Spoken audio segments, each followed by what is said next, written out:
Congress party global ప్రచారానికి తెగవిడిస్తూ డబ్బులతో social మీడియాలో వారు తర్వాత ప్రచారం చేస్తూ వ్యవస్థలను నాశనం చేస్తున్న పార్టీ టిఆర్ఎస్ పార్టీ. మేము గతంలో నుంచి కూడా ఎప్పుడైనా ఒకటే చెప్తున్నాం, కాంగ్రెస్ పార్టీ ప్రజాస్వామ్యాన్ని వ్యవస్థల్ని విలువలతో కూడుకున్న రాజకీయం మాత్రమే చేస్తారు, పదవుల కన్నా ముఖ్యంగా. దానికి అనుగుణంగా అన్న రేవంత్ అన్న వచ్చిన తర్వాత 6 గ్యారంటీలతో పాటు పరిపాలన విధానంలో ప్రజాపాలన పేరుతో మేము ప్రజలకు పోయినాం, ప్రజల ఆశీర్వాదం తీసుకున్నాం, ప్రజలు దీవించారు. దానికి వక్ర భాషని చెప్పే విధంగా 6 నెలలు కానేలేదు 6 గ్యారంటీల మీద ఎంతో మంది రకరకాలుగా మాట్లాడుతారు. వారు దీక్షా దివాస్ పేరుతో కానీ వారు తర్వాత ప్రచార ఆర్భాటాలు వాళ్ళకి ఎందుకంటే డబ్బులతో కూడుకున్న పార్టీ అది, వారికి అభద్రతా భావంతో కూడిన పార్టీ అది, వారికి ఏంటంటే కుటుంబ పార్టీ అది. అందుకోసానికి వాళ్ళు డబ్బులతో రాజకీయం చేయాలంటే కుదరదు. కాంగ్రెస్ పార్టీ అనేది ఇది కార్యకర్తల పార్టీ, ఇది కార్యకర్తల కష్టార్జితమే నిర్మాణమైన పార్టీ ఇది.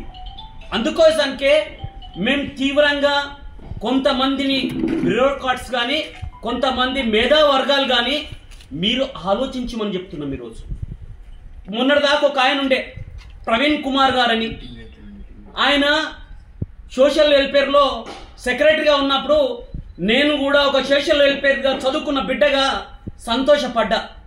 ఆయనలో ఇంత కుట్రకోపం దానికున్న విషయం నాకు కూడా తెలియదు, ఆయన ఇంత పాలేరులాగా చేస్తాడన్న విషయం నాకు కూడా తెలియదు అసలు.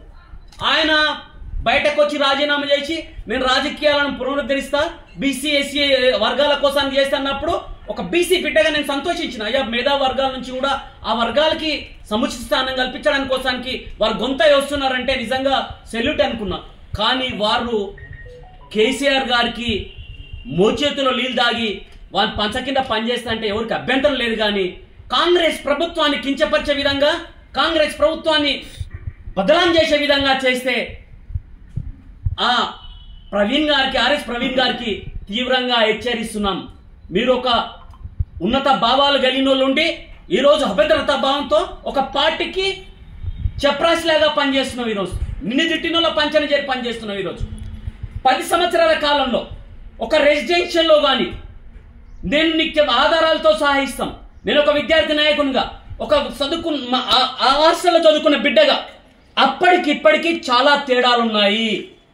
ఎడ్యుకేషన్లో మార్పులు తీసుకురావడానికి ప్రజా పరిపాలనలో తర్వాత గౌరవ ముఖ్యమంత్రి గారు పనిచేస్తున్నారు, మంత్రివర్గం పనిచేస్తుంది. కానీ మీరు ఈరోజు చేస్తున్న కార్యక్రమాలు, మీరు హాస్టళ్లలో మీ వర్కర్స్ ద్వారా మీరు గ్లోబల్ ప్రచారం చేసి బదలాం చేయడానికి ఫుడ్ పాయిజన్ పేరుతో పిల్లల్ని హింస పెడుతున్నారు. ఇది మంచి భాషం కాదు. దాని అంటే ఎదురుదాడి చేస్తున్నావు.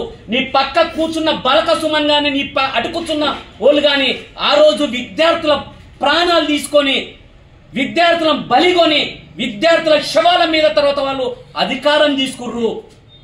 ఆ విషయం నీకు తెలియదా అని గుర్తు చేస్తున్నాం ఆర్ఎస్ ప్రవీణ్ గారు.